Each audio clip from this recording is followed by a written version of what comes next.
Every day, you are making your brain better, or you are making it worse. Stay with us to learn how you can change your brain for the better every day. We are so excited to welcome you to the Change Your Brain Every Day podcast. We have Dr. Doug Weiss with us, who's a renowned psychologist, author, speaker, expert in sexual addiction recovery, intimacy issues, and faith-based counseling. With over 30 years of experience, he's the founder and executive director of Heart to Heart Counseling Center in Colorado Springs, Colorado. His center offers intensive therapy programs, support groups, counseling services for individuals and couples dealing with sexual addiction, which we're going to talk about in the first podcast. He's going to stay with us for a second one on eating disorders. He's authored over 40 books, produced numerous therapeutic DVDs. He coined the term intimacy anorexia. I'm so excited to learn about that, to describe the withholding of emotional, physical, and spiritual intimacy in marriage. He's also the president of the American Association of Sex Addiction Therapy, a certification training program for sex addiction partners of sex addicts, which we should talk about, and intimacy anorexia. A devout Christian, Dr. Weiss integrates spiritual principles such as prayer, forgiveness, and accountability into his therapeutic methods, helping clients connect their faith with their personal development journey. So, Doug, thank you so much. Well, I'm so glad to be here. I'm excited to talk about these topics and to help people understand that there's hope and there's freedom. You know, when you hear the word sexual addiction, sometimes it's like a cloud comes in the room. Yeah, it feels like it's more and more these days. But I'm like 40 years clean and the sun shines bright. And I've seen thousands of couples get better and connect, and men get free and, quadruple their businesses and go into their callings and become better dads, and women as well. We have books on female sexual addiction, which is a whole nother topic. It's raging right now, especially on college campuses. And so I'm glad we're talking about this, because this is where a lot of people live, but there's no sign out the door. You know what I'm saying? It says, hey, I'm struggling. It's probably going to get worse with I have job security. Addiction. You have job security. Yeah. I mean, for the last 20 years, when we were talking about Mark Laser, when we started, I mean, you pretty much had to go find pornography. Now it's in your phone. You know what I'm saying? Like sixth grade. And it's younger than that. And it's bad. we find... No, it's 8, 9-year-olds. And they it's get really phones. sad. Yes, and they get addicted to pornography, and they get it robs their development. Neurologically, what it does to the brain, you know that, and it's significant when you attach your sexuality, the most powerful thing you've been given, to an object relationship. And so, yeah, it's a setup for failure. No, I've seen it in volunteering in classrooms. I think as soon as kids were able to have phones with them is when I noticed it. Maybe it was happening earlier than that. No, absolutely. That's when it really expedited. And the ones who had older siblings, it was worse. Yes. Yeah, because they got exposed to things. Because when you're on the internet, you can go, like when we were younger, you had Playboy, you had Penthouse. Okay, it was pretty tame compared to what in a second you can get into beastie. You can get into crazy stuff. And your 6-year-old, you don't even have abstract reasoning to process what you're looking at. So talk about, what is sexual addiction? Well, I mean, sexual addiction, first of all, if you are one, you are. Really? Because you tried to stop. You made promises to yourself to stop. Sounds like addiction, right? You've had consequences oftentimes, and you kept using beyond those consequences. But it's really using the sexual behavior to medicate either past pain or current stresses in a way that's not productive in your life. And there's 6 types of sex addicts, and we can talk about that. But there's different ways to be going down the road to arrive at the city of sex addiction. But once you're there, you have to get out. Can I ask you a question, though? Absolutely. When you say you are, it seems to me like society keeps trying to make this normal, like pornography and all the, the Pornhub and all these things. Like it's a normal thing now. And so if we're trying to normalize it, then how do people know? At what point do they know that they're in trouble? Well, what happens is, even though other cultures and Asian cultures and European cultures, they're ahead of us on that curve, okay? And so we've been raising kids in pornography for longer than we think. But like you have to made it popular, mainstreamed it in our generation, right? But what happens is that the human spirit still knows when it's doing something it ought not to do it. Like you can steal a cookie in any culture and know you stole the cookie. Does that make sense? Yeah. And when you're looking at the nakedness of a person, which is really true holiness, because we're made in that image, you know you're doing something that's not appropriate.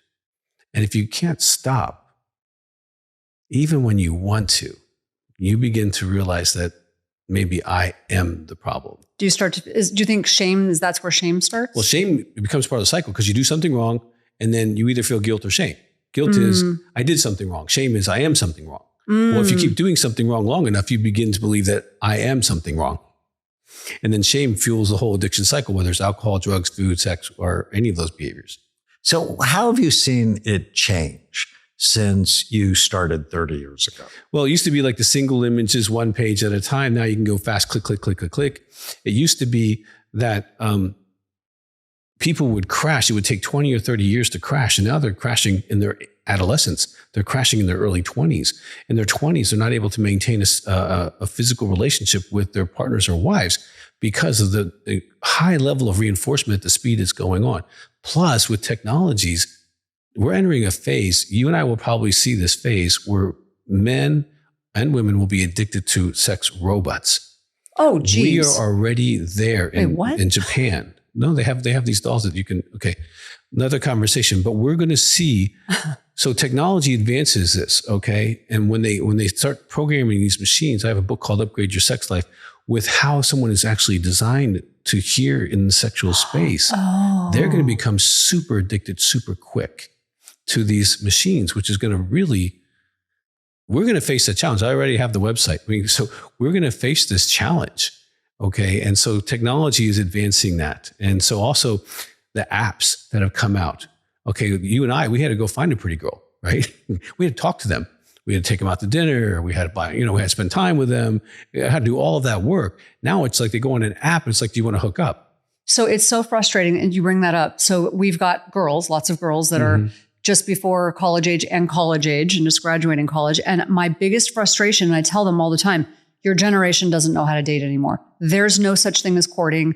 There's no such thing as intimacy. It's these apps. They feel to me like they've ruined everything. Well, there's a certain part of the population. I have a product called Finding Mr. Right for that age and showing them that there's boys and men and there's men of God. Okay. And the questions to ask to find out what you're looking at, because male does not equal man. No. Right. And so there are really good men who aren't doing pornography at 20 years old. Okay. There are good men. Okay. But you're right. The apps have made it for the lazy people, gets them into expedited trouble, which they can become addicted to, because why not have a different flavor every week? Right? Well, and now girls are beginning to think that that's the expectation and they have every right to behave that way and is expected of them. And so they don't feel good about themselves, but I've noticed that they're doing this. And that's been going on since the 60s. So it's terrible. But you're right. It's exponentially worse. And so we get into sexual addiction because like the one type of sex addict is biological, neurological, right? So when you have a sexual release, you get the highest level of endogenous opiates, hits the prefrontal cortex of the brain, and boom, you attach to whatever you're looking at. And I mean, whatever you're looking at. It can be a person of a different race. It could be same gender. It could be an animal. It could be an object. You glue and attach. Or a child. And I can tell you funny stories. This about is all that. the Arousal Template. The Arousal Template, yeah. We have a video on sexual templates because you create a sexual template. And here's the thing is these kids don't know that.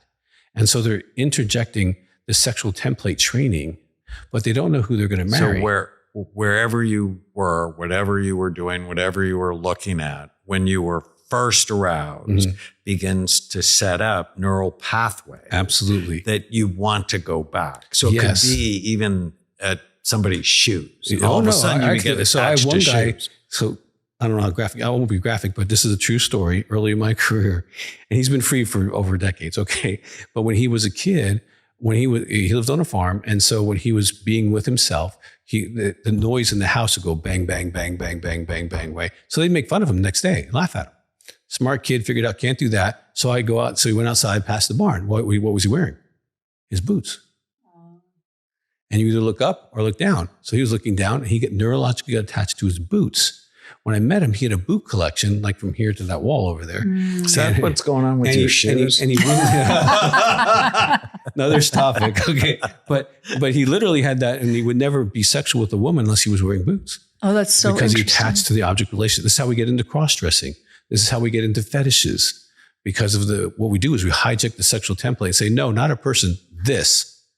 And I have a book I wrote called The Brain in Love, and there's a chapter in it called Weird Sex Fiends and Fetishes. Mm-hmm. And a patient actually shared with Mark that was addicted to cows. Oh, and no, the section was, can you say moo? Well, this guy actually thought cows were enjoying it. So yeah. Oh boy. So when you work in sexual addiction, you hear all kinds of stories. I've been doing it for 40 years. But you can attach to whatever you want. Now, here's the beauty thing though. You can also, because you are neuroplastic, you can train yourself to attach to a person, even if you spent decades in sexual addiction. I've taught many couples how to have incredible sexual relationship, eyes open, lights on, nurturing conversation, and attach to the soul and the being of the other person. So because we're so wonderfully made, no matter what you've done, you can heal. That's amazing. Now it takes a process. It'll take accountability. It'll take more work than, you could think right up front, but the back end is beautiful. That's amazing. We're opening so many doors now, but that just really got me thinking about where this is really an awful topic and I hate it, but how molestation starts, how it's continued on, why people molest children and how that cycle continues. And then exploitation. And absolutely. I'm assuming it has something to do with this, obviously. Project of how to restore these girls and boys who've been sexually abused, but then exploited. Having their fathers put their abuse, they videotaped on the internet. Oh, wow. And Pornhub actually started a whole subsection of their platform so you can upload home videos during the COVID period. So we're definitely in a battle for sexuality. It started around the 60s and we lost. Okay, so we're trying to catch back up. But there's a lot of casualties, and we didn't even mention the wives of these men or the husbands of these wives who really love and care for them, yet they're not enough, either because of the pornography or they're having relationships with other people.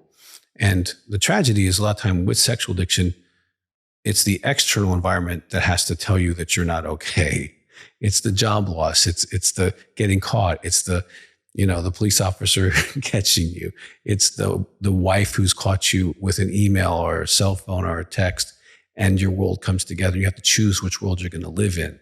And the beauty of that is they can still heal and get better if they get into some accountability groups, work the steps, do the program. We do 5-day intensives at Heart to Heart Counseling Center.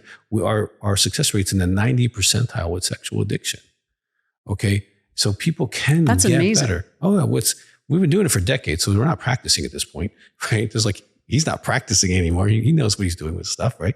And so there's freedom. And there's also hope for the ladies, because for so long they were called the wrong thing. They were called codependents. They were called co-addicts and all that stuff that was wrong. They are actually partner betrayal trauma survivors. And the trauma of being neglected, we didn't talk about intimacy and anorexia yet, but the trauma of being with someone who wants to be with something or someone else on a regular basis is traumatic. Yeah, and I can't. I've seen that. It has real PTSD. We have a book on that. So there's so much to talk about. Let me organize us. You talked about it's a loss of control. You have a problem. Absolutely. And there's 6 different types. And I like that so much. I actually wrote a book on addiction called Unchain Your Brain, Breaking the Addictions That Steal Your Life. And to put everybody in the same program, sort of silly, because there are different types of addicts. There are impulsive addicts, or compulsive addicts, or sad addicts, or anxious addicts, or addicts who've had a head injury and they can't control their behavior. So talk to us about the 6 types. Sure. The way that we've paradigmed that, and we were the first one to kind of categorize sex addicts in different categories. The first is the biological. That's what we talked about, creating the sexual template, ring the bell, feed the dog, ring the bell, feed the dog. Right? They're conditioned. Okay. The second is psychological. There's neglect in the family. There's pain in the soul. And as a 12, 13, 14-year-old, you can't go to the bar and tie one on. So you find yourself and you begin to use fantasy to compensate for what you're needing in your life. But that neurological response from the orgasmic response, you attach to that. and you become addicted in that process, psychologically dependent. Okay. There is the sexual abuse person. And then with this situation, they actually duplicate either as perpetrator or as victim the behavior. Okay. And so like I had a young guy who would go and have encounters with much older, heavyweight males. Well, that was the person who abused him. And he kept perpetrating the same thing. As the victim. As the victim. And some people play the other role. They switch to the perpetrator, right? Then there's the spiritual person. I've only met a handful of these. They're looking for God in all the wrong places. And as soon as they have a spiritual encounter, they're done with it. Okay. So they don't usually show up in my office. And then there is the intimacy anorexic sex addict. Now this person's unique. So intimacy anorexia is the active withholding of spiritual, emotional, and sexual intimacy from your spouse. They're too busy for you. They blame you for the problems. They withhold love, withhold praise, withhold sex. They are unwilling, aren't able to talk about their feelings, use anger and silence as a way to control. They have criticism of you, that kind of stuff. And you feel married and alone, but they're still having fun with themselves or others. Okay. And then the last one is more on your camp where there is a chemical imbalance, the mood disorder / sex addict. They're treating their bipolar. They're treating their manic depression. They're treating depression. They're treating head injuries, another thing. But they're using the neurological balancing that the ejaculation response gives or the orgasm response gives to help them modulate their brain, to put themselves to sleep or to just get through the day sometimes. And so there's different paths that people get there. So I have a question about one of them. You said there's the type that they either play the victim or the perpetrator. So what about someone who's been sexually abused, but they become like extreme protector or almost, vigilante mindset where they're going to harm someone who hurts someone they love? Or sure. Well, where would that fall? Sexual trauma affects you in so many different ways. So if you took 100 computers and put a bullet in each one, each computer would have a different problem. And that's what sexual abuse does. So for some, they're going to become super controlling because they want to feel safe. Their need is to feel safe. Some are going to become out of control. Okay. Some will go to hyposexual. Some will go to hypersexual. Some will go to risky behavior. Some won't risk for anything. So sexual abuse is one of the things where it's a bullet and who knows exactly what's happened here. It's very individualistic. Okay. I was sexually abused, but it didn't make me go to try to repeat that behavior. Okay. And I dealt with that a long time ago, did the work that we talk about in all the books that we have.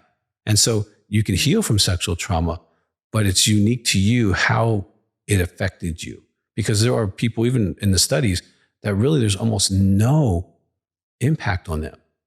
And then there's other people who have a slight incident happen and they're totally devastated. So do you remember when we were dating and I couldn't say the word molested? I didn't think I had been molested because in my mind, I think it was a survival thing. Sure. I was like, well, other people had it worse. What happened to me wasn't as bad as what happened to other people. And it wasn't.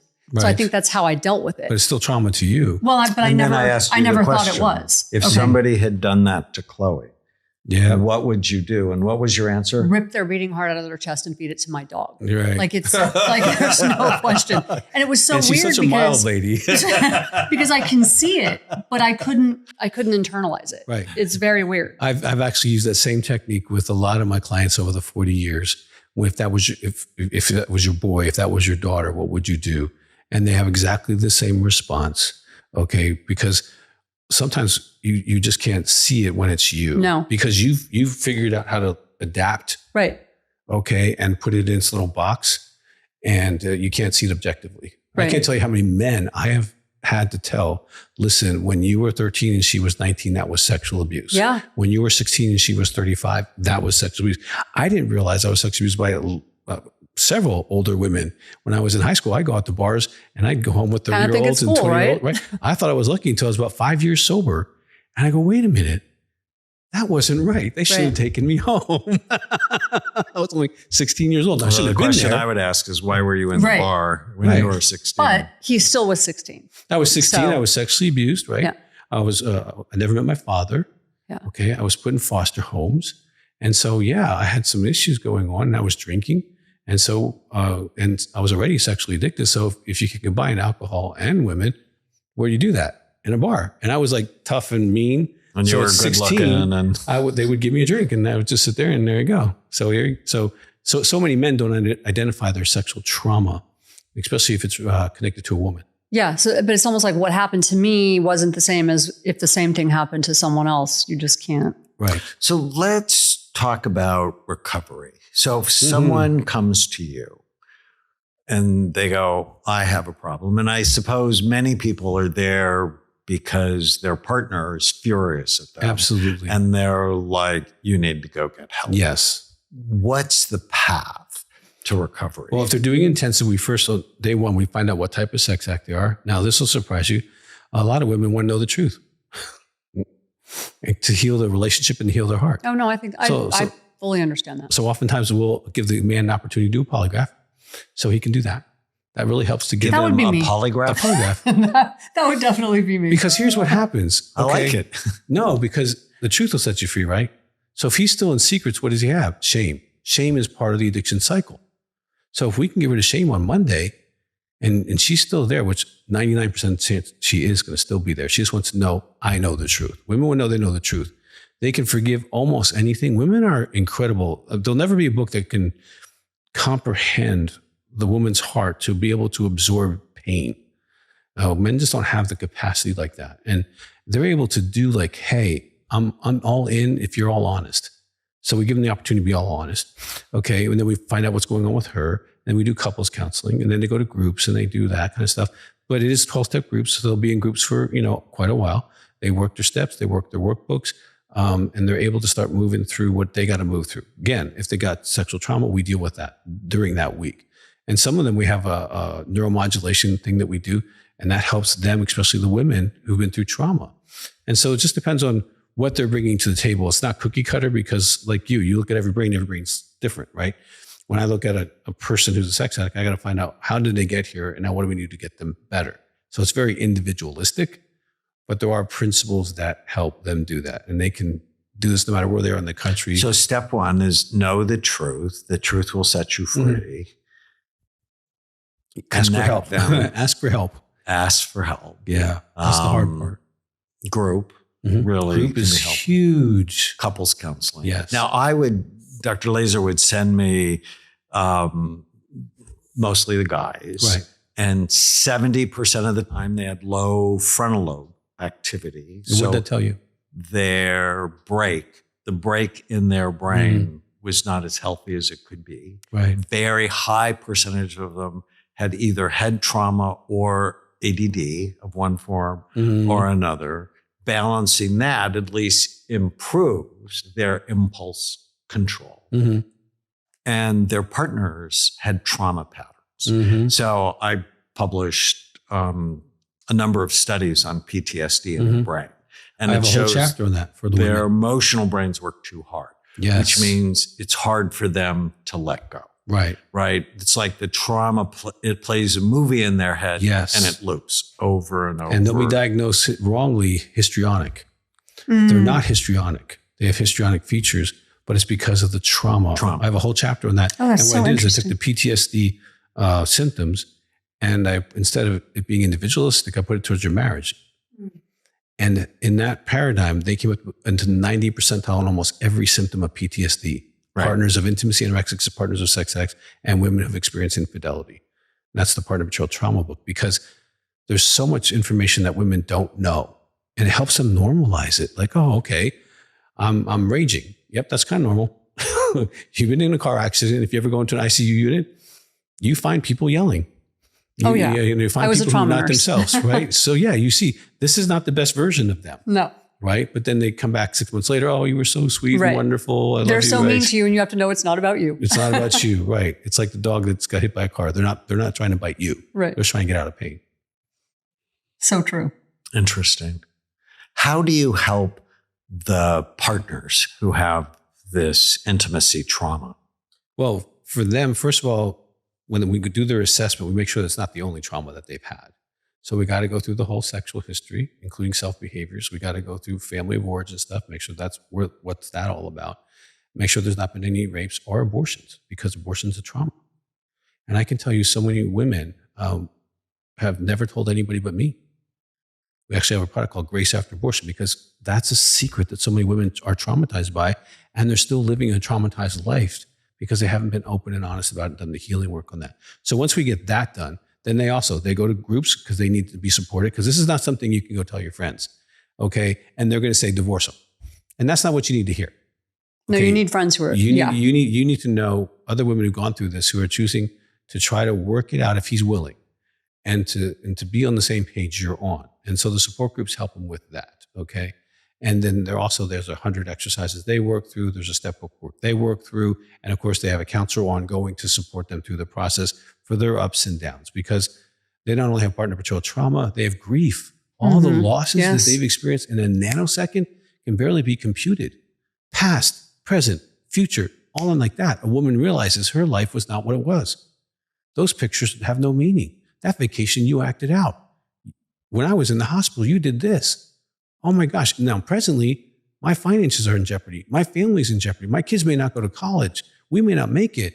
And future, what if I have to do in a nanosecond? The woman's brain is just processing all of that trauma. We never stop. And it's, they are the heroes in the story. That's what I say. Because a woman who can take that kind of bullet, pull it out, and still hug the person who had the gun, that's powerful. I love that. But I have a question. We hear these terms like borderline personality, women who have this risky behavior that, risk-taking, they'll go have sex in a bathroom when they're out to dinner with their boyfriend or their husband, or they'll do crazy stuff like that. What do you think of that? I mean, that label. Well, borderline personality, there's a legitimate diagnosis for that, but sexual addiction is one of the options there. They could become just as addicted to shopping. Because to meet criteria, they usually have two addictions. Could be smoking, could be food, could be exercising, could be anything. Some of them, it looks more glamorous on TV if they're also sex addicts, right? Like we can think of some movies that go back in our history, right? And so, but I've never met a borderline that wasn't sexually abused. Okay. And so that shatters them in ways, and the way that they've dealt with it is by being this kind of impulsive, out of control, angry, not able to organize. Okay. And it's probably a lot to do with their brain more than anything, because it's been through so much trauma. I have a cocktail for borderlines, because often I see they have low frontal lobe function. They also have an obsessive pattern in their brain, and their left temporal lobe is usually low in activity. And so stabilizing that really helps. Absolutely. Balancing their brain helps. But many of them, like you say, have trauma. Right. And if you balance their brain, and then we like EMDR, specific psychological treatment for trauma that can be so helpful. When I heard the chaos Tana grew up in, her ACE score, adverse childhood experiences, an 8 out of 10. My first gift to her was 10 sessions. I'm like, don't shrink me. So I think I'm the opposite camp. I'm like the very controlling over my enviirment, like martial arts, like very, very controlled. You were going to be safe. Absolutely. You were going to be safe. At all expenses, at all costs. Yeah. Tell us a story that's like close to your heart on how your work has helped somebody. Oh, I can tell you thousands. I mean, where a couple comes in. Yeah, I'll give you a general story. A couple comes in on Monday and they've been married for 20 years. He's cheated on her. She didn't know it, right? She finds out. She gets the truth on Monday and they start to repair. And what happens is love grows. Okay, he starts clearing up because now he doesn't have any shame. There's no secrets between him and her. Usually by Wednesday or Friday, they're being physically intimate. I mean, and we give them exercises where they look each other in the eyes and they pray, they share feelings, they build the blocks of marriage that they just didn't have the skills to do. No one taught them how to have a marriage. And we give them those skills and they start using them, and instantly they start feeling closer and attached. And they leave holding their hands and feeling that they can do happily ever after. It's going to be work, but we can do this. Yeah. We're designed that we want to be healthy spiritually, emotionally, sexually, relationally, financially. We want that. And a lot of times you have to give people skills. Addicts miss skill development. We have a book called Emotional Fitness because they don't know how to process emotions. When they get overwhelmed emotionally, what do? Boom, they go off to their addiction. All addicts do that. And so when you teach them how to have their feelings and how to do that with their wives or their husbands and be present, now they have a place where this skill development can happen and intimacy can attach. And the neurologicalness of attachment can happen because they're looking into someone else with their heart. They're looking into another heart and they can see that person and be seen. And that's really what we really want, is to be seen. and to be able to see the other soul. I love looking into my wife's eyes and seeing her heart. It's just like, wow, what a privilege. It's amazing. But it almost seems like, because I've heard so many people talk about situations like this, and they're not able to do that very easily. It seems like having the right person help you, obviously, and guide your you. Intuition is so right. It also seems like the spiritual component is critical, because if you don't have something beyond yourself and why you're justified in being angry, it seems like it'd be pretty challenging. Well, all addictions use the 12 steps, and that's a spiritual program. But your intuition is correct in that someone who is an addict, they are causing pain. But our model, the first model of sexual addiction treatment, which Mark was part of, treated the addict, but didn't really know what to do with the partner or the marriage. Our model is triune. We treat the addict, the partner betrayal trauma, and the marriage all at the same time. So our results are expedited. She's not waiting a year to get a disclosure. She gets a disclosure on Monday. Okay. She can start doing her anger and grief and losses Monday. Okay. They can start doing couples work on Monday. Okay. And so as he's recovering, the marriage is recovering and she's recovering. So she's not staying in that rage for 8 months or a year. Because how long is the program? Well, it's a week. It's a week. For 5 days, right? But then you're in support groups for 6 months or a year, because you want to be supported as you're going through the process, right?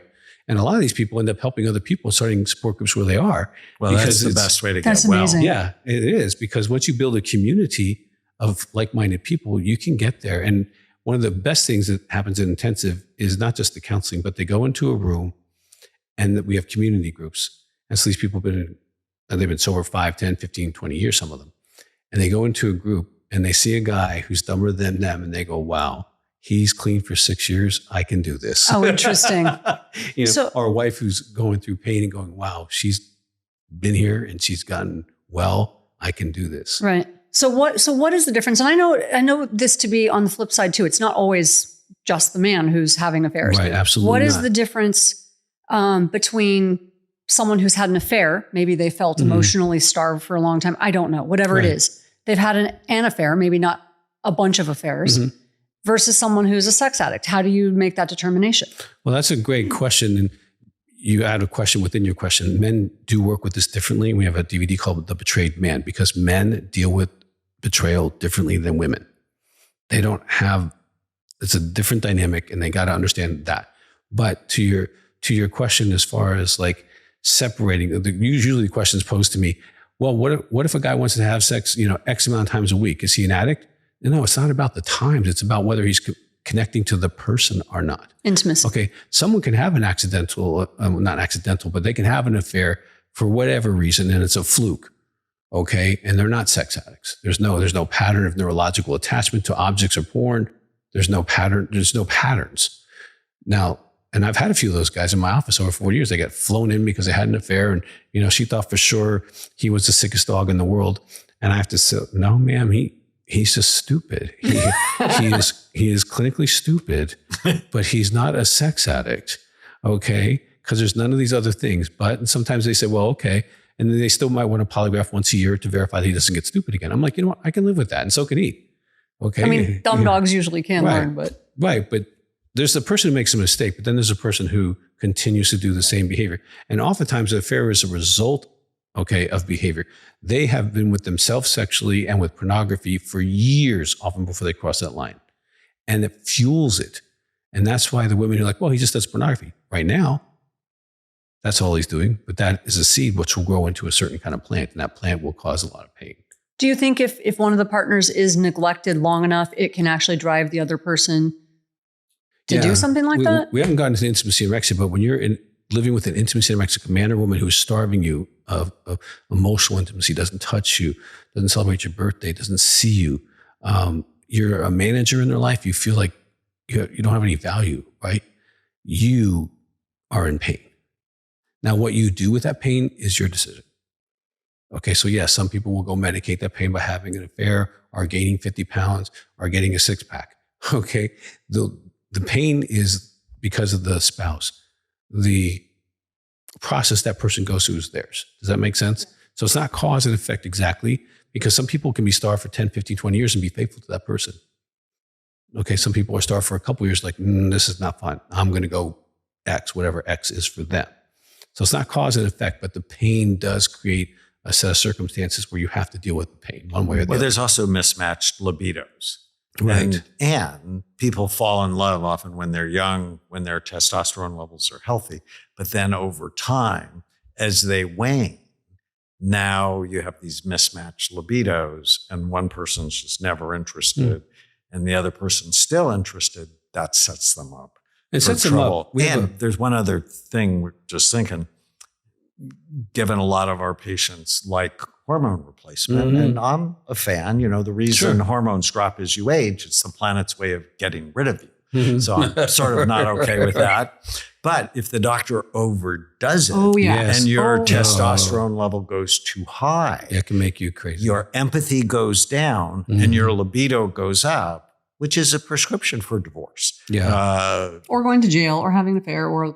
Right. Yeah. Again, those are influences that person has to manage. Absolutely. But the neglect is real. Okay. And a lot of people listening to us are in that situation. We'll talk about that another time, but I've never seen someone who had an affair because of pain feel good about themselves, even though they medicated. I've had ladies like in my office on Monday, she finds out it wasn't one person, it was 15 people. And she wants to say, you know what, I'm going to go out and have an affair. I go, ma'am, you're going to hate yourself. I want you not to do that for 6 months. Can you promise? Let's just not do that for 6 months. Okay. Because I've never met one who didn't hate themselves the rest of their life. Let's heal you up first, and then you can make a decision later down the road. But please don't react in that way, because I've never seen a woman recover from that really well. I love that advice. Absolutely. We have to wrap this up. How can people learn more about your center and you? Sure. They can go to a couple websites, drdougweiss.com or sexaddict.com, or they can call 719-278-3708. And if they Google me, they'll find, all that stuff out there is available. And also talk about your book. Oh, this book, the new book is called Forgiveness for Everyone. This is for all of us who've been hurt. And it has a lot of the exercises we've done in counseling, and it's very, very super helpful. That's a wonderful thing that's coming out right now. And awesome. So like you, I like to write. And so it's usually a continual thing.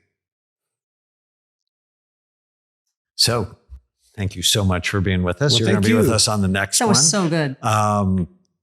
You're listening, watching Change Your Brain Everyday podcast. Tana and I are grateful to you. Please subscribe, leave a review, be part of our community, and check out Dr. Doug Weiss.